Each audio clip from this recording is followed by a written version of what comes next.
بسم اللہ الرحمن الرحیم۔ السلام علیکم دوستو، آج ایک نئی ویڈیو کے ساتھ حاضر ہوں۔ یہ ویڈیو بہت ہی زیادہ معلوماتی ہے۔ اس سے پہلے کہ ویڈیو شروع کریں، آفتاب انفارمیٹو چینل کو سبسکرائب کر کے بیل آئیکن کو پریس کر دیں تاکہ اسی طرح کی معلوماتی ویڈیو آپ سب سے پہلے دیکھ سکیں۔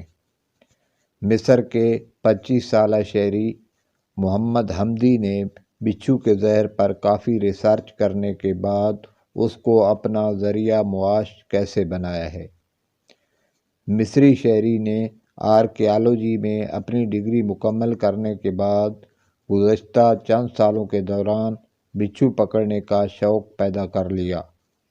محمد مصری ریگستانوں سے بچھو پکڑتے اور پھر وہ ان بچھوؤں کا زہر نکالتے ہیں، جو کہ متعدد ادویات میں استعمال کیا جاتا ہے۔ 25 سال کی عمر میں اس نے بچھوؤں کے زہر کی اپنی کمپنی بنا لی، جس کا نام قاہرہ وینیم رکھا، جہاں 80,000 سے زائد بچھو اور سانپ ہیں، اور ان سے زہر نکال کر فارماسیوٹیکل کمپنی کو فروخت کرتے تھے۔ محمد حمدی بچھو اور سانپ کے زہروں کو امریکہ اور یورپ میں بھی سپلائی کرتے تھے، اور 1 گرام زہر کے عوض 10,000 امریکی ڈالر، جو کہ پاکستان میں تقریباً 16 لاکھ روپے بنتے ہیں۔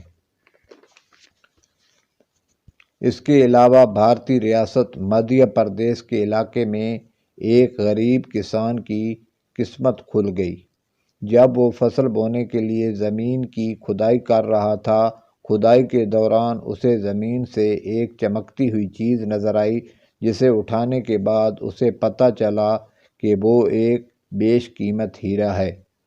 لکھن سنگھ نامی کو جب یہ ہیرا ملا تو اس کی خوشی کی انتہا نہیں رہی، کیونکہ اس کی قیمت 60 لاکھ روپے تھا۔ اس کے انٹرویو کے بعد اس نے کہا کہ یہ رقم وہ اب اپنے بچوں کی تعلیم و تربیت پر خرچ کرے گا۔ امید ہے کہ یہ ویڈیو پسند آئی ہوگی، تو چینل کو سبسکرائب کرنا مت بھولیے گا۔